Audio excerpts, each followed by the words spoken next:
Hi, this is Jackie from Inky Antics, and I'm here to introduce our brand new HoneyPOP collection.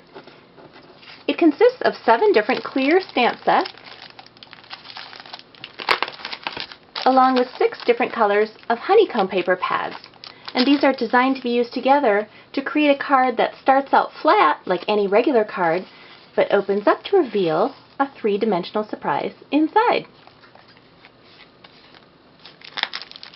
When you open up the honeycomb paper pad, this is what it looks like. It's a thick 5" by 7" pad, and you use the entire thickness at once. When you turn it over, you'll notice that it's marked with an arrow. That's because each of our HoneyPOP sets has a pattern stamp with an arrow on it. Here mine is already attached to an acrylic mount. And the idea is that you take the arrow and you want to line it up so that it runs parallel with the arrow on the pad. I can stamp anywhere on the honeycomb paper pad. As long as the arrows run parallel, that will ensure that my piece stands open properly. And you can see that we have small celled paper. This is manufactured especially for us, sized for paper crafting. So I can't stamp this way, but I can stamp this way. And even if I've used up the part with the printed arrow, just remember that the arrows run parallel with the glue lines on the paper. So here I'm inking up my pattern piece, and I'm going to stamp so the arrow runs parallel with the glue line, or where the arrow would be marked on my honeycomb paper pad.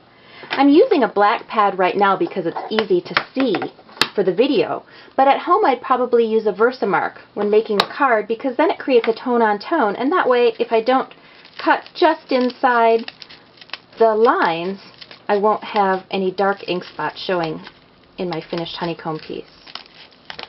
Most pattern stamps have a code where the solid line means cut and the dotted line actually means score or fold. But in this case, I do want to cut on the dotted line. The dotted line actually indicates where it's going to go into the fold of my card. I like using detail scissors as opposed to standard size scissors because I think they give you the greatest maneuverability on this thick paper.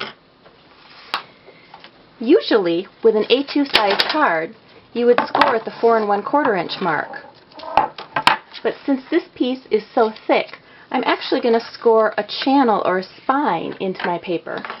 So I'm lining it up at the 4 1/4 inch mark on my score it board, and then I'm going to scoot it over to the right, a 1/16 of an inch, and score. And then I'm going to scoot it over to the left, a 1/16 of an inch, and score, thereby creating an 1/8 inch spine. I'm going to pre-fold along those score marks. And before I glue in my honeycomb piece, I'm going to mark with a pencil where the top of this apple will fall, so that for my caterpillar set, I know where to stamp the leaf and stem. Then I would go ahead and color them. To insert the pattern piece, all I'm using is a regular glue stick, gluing on one side. There's where the dotted line was. I'm going to position in the spine of the card. And then I glue the other side. Close it up, press it down to adhere. There's my flat card. There's my 3-dimensional surprise inside. Voila! All of our HoneyPOP sets are designed so that there's a main image for the outside as well as the inside of a card, a saying for the outside and inside, the pattern piece, and then a regular element, so that these stamp sets do double duty. You don't have to use them with the honeycomb pad. You can use them to create a standard size card as well, or standard card as well. So there you have it. That is the HoneyPOP collection.